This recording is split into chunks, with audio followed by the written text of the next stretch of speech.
আপনি আমাকে যে মিথ্যা অপবাদটা দিয়েছেন এটা মাফ হবে? সম্প্রতি ইসলামী বক্তা আবু তাহা মোহাম্মদ আদনানের স্ত্রী সাবিকুন নাহার সারার একটি ফেসবুক পোস্ট নিয়ে বিতর্কের সৃষ্টি হয়েছিল।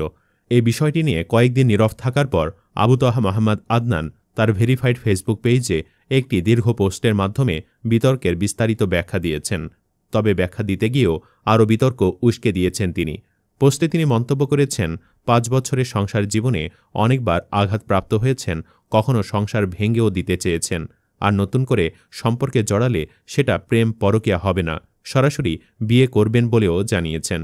আবু তাহা মোহাম্মদ আদনান তার ফেসবুক পোস্টে ব্যক্তিগত জীবনের জটিলতা তুলে ধরেছেন।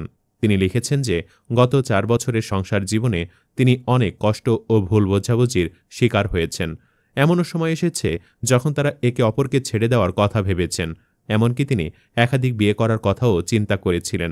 আদনান তার পোস্টে স্পষ্ট করেছেন যে তার জীবনে কোনো নারী যদি এসে থাকেন তবে তা সুন্নাহ অনুযায়ী বিয়ের মাধ্যমেই এসেছেন, প্রেমের মাধ্যমে নয়।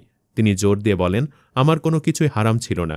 যদি তিনি কোনো সম্পর্ক স্থাপন করতে চাইতেন তবে তা অবশ্যই হালাল উপায়ে এবং প্রকাশ্যে করতেন, কোনো কিছু গোপনে নয়।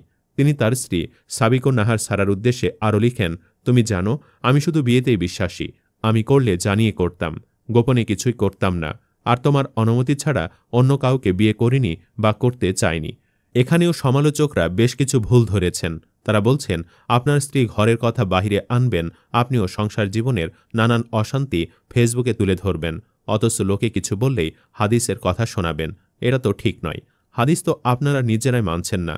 মানলে আপনার স্ত্রীর পর নিজেও ফেসবুকে এসব কথা লিখতেন না, সরাসরি তাকেই বলতেন। আদনান হুজুর অবশ্য নিজের প্রতি আসা সমালোচনাগুলোকে আদনান গুনাহ মাফের পরীক্ষা হিসেবে উল্লেখ করেছেন। তিনি বিশ্বাস করেন যে এই পরীক্ষাগুলো তার পাপ মোচনের একটি উপায়। সবশেষে তিনি আল্লাহর কাছে তার পরিবারের শান্তি এবং ইসলাহ সংশোধন ও উন্নতি কামনা করেছেন। স্ত্রীর ফেসবুক পোস্ট সম্পর্কে আদনান মন্তব্য করেন, সে ভুল করেছে, কিন্তু ভুল বুঝেছে বলেই অনুতপ্ত হয়েছে। তিনি জানান যে তিনি তার স্ত্রীকে ক্ষমা করে দিয়েছেন এবং সবার কাছে অনুরোধ করেছেন যেন কেউ তার স্ত্রীকে কটু কথা না বলে। নিজের অতীত জীবনের প্রসঙ্গ টেনে আবু তাহা মোহাম্মদ আদনান লিখেছেন যে দিনের পথে ফিরে আসার আগে তিনিও জাহিলিয়াতে ছিলেন।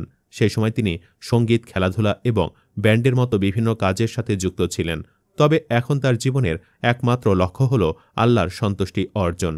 আবু তাহা মোহাম্মদ আদনানের এই বিস্তারিত ব্যাখ্যা সামাজিক যোগাযোগ মাধ্যমে নতুন করে সমালোচনার জন্ম দিয়েছে। বন্ধুরা, স্ত্রীর পর আদনান হুজুর কি ফেসবুকে নিজের সংসার জীবন তুলে ধরে ভুল করেননি? এটা কি তার ঠিক হয়েছে?